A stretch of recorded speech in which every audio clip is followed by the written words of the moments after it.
A sign. Wow. Let's bring in our friend Adam Schefter right now. Of course, the Adam Schefter podcast and AJ Green, Mel Kiper Jr., and Todd McShay on this week's episode. Download and subscribe on the ESPN app and an Apple podcast. Schefter, thanks so much for the time today. There's a proposal being finalized to make kickoffs in the NFL more like a punt play. We were talking to Dan Quinn about it earlier this hour. What do you make of the proposal? What can you tell us about it? Look, the NFL has put a lot of time into this, and it almost sounds as if the kickoff eventually is going to become obsolete. And it's not happening right now, but it could happen over time. And you saw the data on these particular plays. They just view the kickoff as one of the most dangerous plays in football, to the point where when they are trying to change the culture, of the sport, they're starting there. Like Rich McKay cited numbers yesterday that there were 71 concussions suffered by players on kickoffs over the last 3 years. And they believe that their injury data shows players are 5 times more likely to suffer concussions on kickoffs than other plays. So when that's the case, and there's such a concentrated effort to try to reduce the number of concussions, that's one of the first places that they're going to look. So we'll see what changes. Again, we had Dan Quinn on, head coach of the Atlanta Falcons, on. He was at those meetings. He said you're definitely going to see some difference in the kickoff this year. We'll see what happens. As far as, I think another thing that worries players, Adam, is the thought not only of using your head and how it's going to be flagged this year, but when they start using the word ejections, the possibility of ejections from a game, that's going to make some players go, uh-oh, okay, what's the difference here? How much do we think that is going to be involved in the game this season? Well, I think what they're going to do is, first of all, they're going to go around to every training facility, and they're going to try to explain to the players the new rules and what they're looking for and not looking for. Now, do I think that we're going to see some players ejected early on that sends a message that everybody learns from? I would think that's possible, likely even.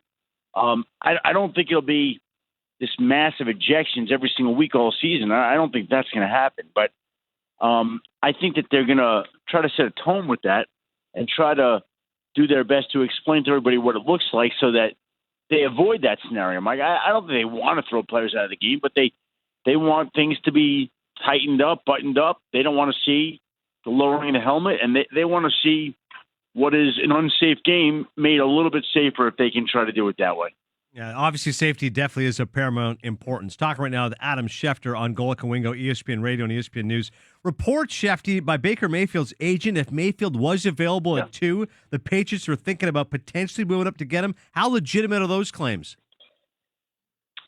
Well, it depends on what you want to say is legitimate in those claims. Do I think the Patriots had an interest in Baker Mayfield? Yes. They met with him the Monday before the draft. So clearly they were doing their intel and diligence on Baker Mayfield. But let's not forget this, that to go from 23 to 2 is extraordinarily difficult. You'd have to sacrifice almost your entire draft. And this is a New England team that really had a lot of holes to fill, a lot of needs to address.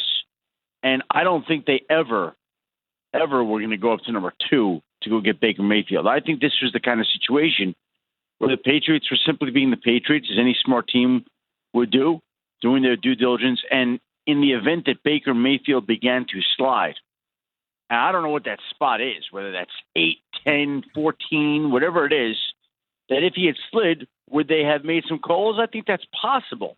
But to go from where they were up to number 2, I think is just way too ambitious in my mind for them to have undertaken. I never heard that could happen. That's not to say it couldn't have, but that was an awful long way to go for a guy that I think they liked. I do think they liked him, but not enough to trade up from 23 to 2. Completely 100% agree with you there. We're talking to Adam Schefter. Then we have a guy who's proven himself on the field, and that would be safety Eric Reed, who can't get a job right now. And the latest now filing a complaint against the league for collusion that pretty much is going to nix him out of any job that's out there. So while he has certainly crossed over that line to knowing he probably won't have a job in the NFL, what do you think his chances are? From what I understand, correct me if I'm wrong, what he has to prove is at least just 2. If he can prove 2 owners colluded to not sign him, he could win this. So kind of take us through the process and then how you think he may fare in this. Well, listen, I think the blueprint is being provided here by Colin Kaepernick and his attorneys because he's using the same attorney that Colin Kaepernick is using. And obviously, he was with Colin Kaepernick and is friends with Colin Kaepernick. So he's gotten a lay of the land of how this will play out. Now, my understanding is that Colin Kaepernick has deposed about 20 people in the NFL so far. And we don't know when that case is going to be resolved and what the outcome is going to be. But I can tell you that I'm sure that Eric Reid's case will follow along the lines of what Colin Kaepernick is doing. And what Kaepernick has done that is or isn't successful is something that Reid will try to duplicate. Look, it's a copycat league, right? We hear it all the time. Well, it's a copycat courtroom here.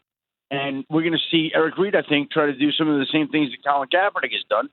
But to me, when he does this, when he follows this collusion grievance, I think there's got to be so much thought that and consideration that's given to this because when you do this, you are dramatically decreasing the chances that you will ever play in the NFL again. And in a way, to me, you're almost ending your NFL career by following agreements like this, right? Yeah. Because if you couldn't get work before, and I was not convinced that it was related to this right away, maybe I was completely naive, but when you do this, what are the chances that another team is going to go sign you now? Probably very, very small. Now, maybe some team goes to camp and suffers an injury this summer and finds its safety position is decimated, and they think that Eric Reid would be an upgrade because he's a very good player. But short of that, right now, he's out of the league, and it doesn't look like he's getting back in anytime soon. Big Ben Roethlisberger, Schefter, he said he wants to play 3 to 5 more years after questions about how long he will play. We seem like we always get this dance. He has a bad game or a bad performance or injury. I don't know how much longer I want to play. 3 to 5 years seems like a lot for Roethlisberger to put his name to. What'd you make of it?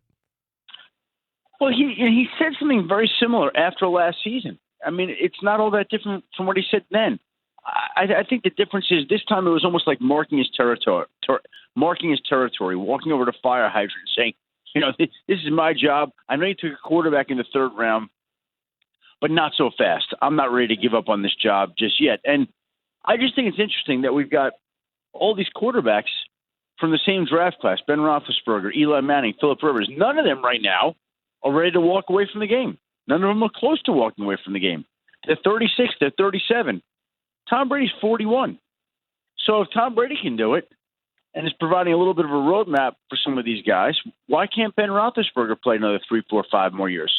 I mean, I always remember with John Elway when he was playing at his retirement press conference, he always talked about the fact that, when he first got into the league, he'd wake up and the next day he'd be sore. And then 3, 4 years into the league, he'd be sore all the way until Wednesday. And then 7, 8 years into the league, he'd be sore till the following Saturday. And eventually he got to the point when you play the game long enough that you just play with that perpetual soreness all year long, and it just wears you down physically.